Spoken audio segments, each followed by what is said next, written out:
this video, I'm going to be breaking down the 2 different ways that you can use to treat your dog's separation anxiety. So if you're interested in learning how you can behaviorally train your dog to not whine, to not bark when he's alone, keep watching.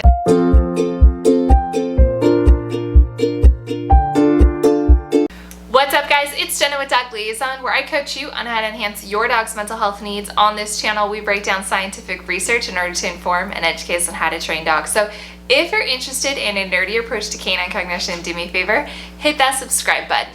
Now, I'm a professional dog trainer who works solely with dogs with anxiety, and in my signature program, the Recovering Rover program, I work with dogs dealing with separation anxiety every single day.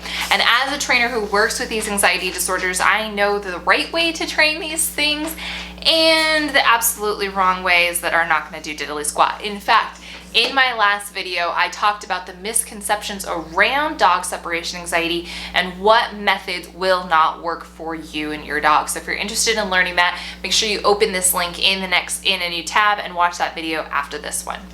Now, if your dog whines, barks, cries, is in otherwise distress when you leave him alone, then there are actually 2 different methods that you could use to train your dog to feel more comfortable alone. But here's the thing. Which method you use really depends on the severity of your dog's separation related problem.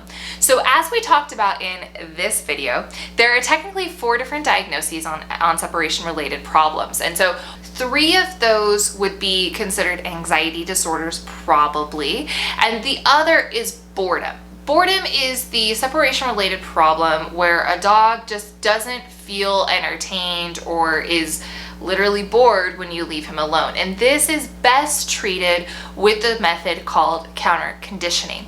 So just to future cast you, we're going to be talking about 2 methods, counter conditioning and desensitization. We're going to get to desensitization in a moment. Now in counter conditioning though, here's what you're going to do.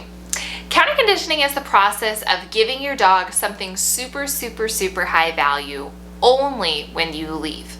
So what you'll end up doing is when you leave the house, you're going to give your dog that very special high value Kong full of peanut butter or that very special snuffle mat, and he's only going to get that thing when you leave. If you're home, that thing is not around, it's always picked up, and it only shows up when you start walking out the door. But here's the thing. It is important that you also start more independence building in these cases. It is important that you start to take games that would traditionally involve you and start to fade yourself out of that picture. So you really want to focus on how can I take this thing that usually requires me and get my dog to play with this more on his own with me just maybe 10 feet away or 15 feet away or in the other room or in the backyard, whatever, right?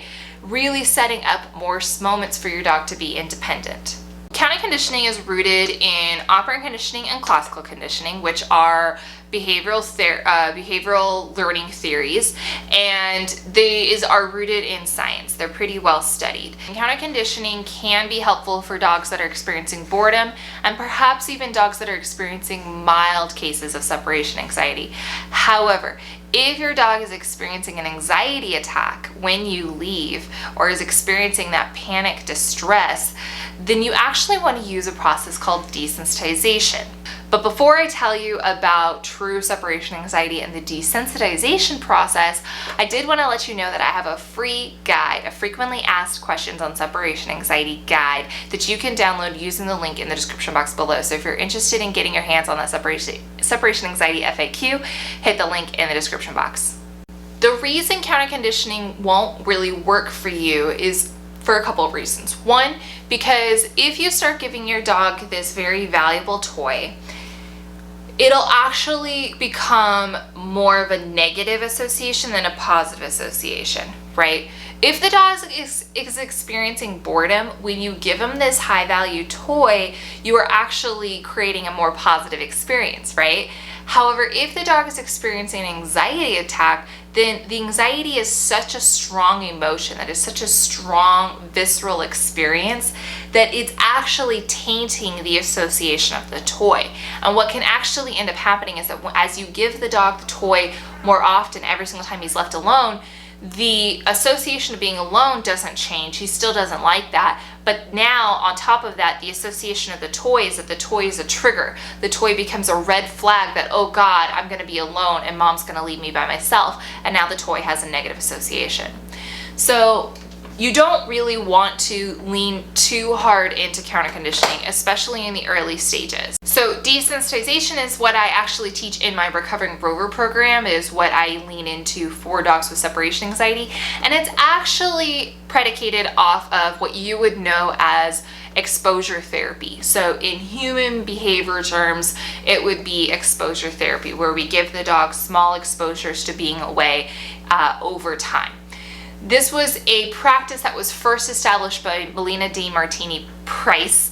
She has a book called Treating Separation Anxiety, which I absolutely love. She actually, as of this recording, just came out with a second book like a month or two ago, but I haven't read it as of right now. So I'm going to recommend the first one, but let you know that absolutely the second edition has been published already. However, the desensitization process is what I'm going to explain to you here. What you're going to start to do is leave your dog, whether that's just to go into the other room or literally to go outside the front door. You're going to start to leave your dog in small time gaps. And what I mean by small is small enough to not let your dog go into that panic mode. So that might mean that you are literally leaving your dog for 2 seconds at the beginning, right? It might mean that you are literally just trying to get your 1 foot out the front door without helping your dog, without preventing your dog from going over threshold, without your dog absolutely having a panic attack. We need to always prevent our dog from going into that state of arousal. We need to always prevent our dog from becoming too excitable. You also want to make sure that you return soon enough that A, your dog hasn't gone over threshold, and B, when you return, your dog doesn't start doing the zoomies excitement, right? You probably know this, that when you come in the door, your dog starts dancing on top of you and then throws a big party. You want to prevent that. So you actually need to come back sooner, to the point where your dog is just kind of like, oh, okay, you're back. That was weird. Why did you do that? And you're starting off in super, super small increments at first. Additionally, you also want to make sure that you are fluctuating your time away. What I mean by this is, let's say you know that you can leave your dog for 10 seconds. If you go into 11 seconds, your dog is starting to go over threshold, right? And your dog is going to start whining and barking and throwing the whole big 10-9 yards, right? So you know 10 seconds is your max. So what you would actually want to do in that case is 1 repetition, you were gone for 3 seconds, then 5, then 2, then 8, then 6, then 7, then 3, right? And you're constantly fluctuating how long you're away. This makes it so that your dog doesn't become predictive of your behavior. When your dog is dealing with anxiety and high stress, he is looking for patterns, because he feels like everything else in his life is so disoriented, so disruptive. So he is going to cling on to any pattern he can find. And if that means that you are actually building every single repetition, 1 second, and then 2 seconds, and then 3, and then 4, and then 5, and then 6, he's going to notice that pattern getting larger, and it will absolutely backfire on you. I have worked with clients who accidentally did this, and the dog started to predict that, oh gosh, time is going to start getting bigger and longer. I can see that this is where we're headed, and it has absolutely backfired. The dog then went back down into tolerance, and like, I don't know where they were, but let's say they were at 1.5 minutes, they jumped all the way back down to 25 seconds being their threshold line. So you really want to make sure that fluctuating your time away is a critical part of making sure that you are actually seeing improvement overall.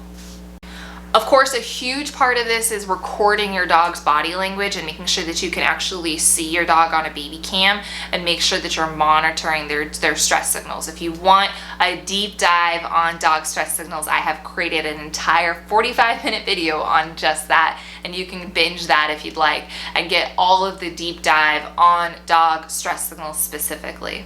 Now you'll notice in these videos that I'm showing you that sometimes the dog is in a crate and sometimes the dog is out loose and sometimes the dog is in just one room and sometimes the dog has access to the whole house.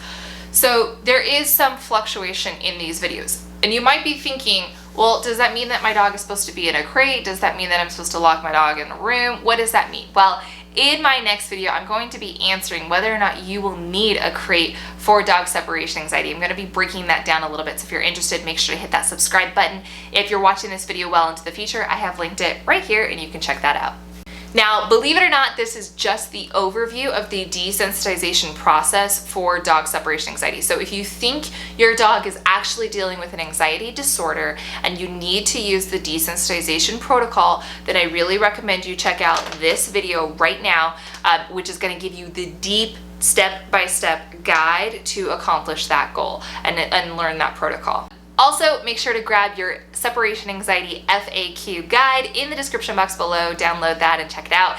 If you want more information on anxiety disorders and enhancing your dog's mental health, do me a favor, hit that subscribe button, and I'll see you guys next time.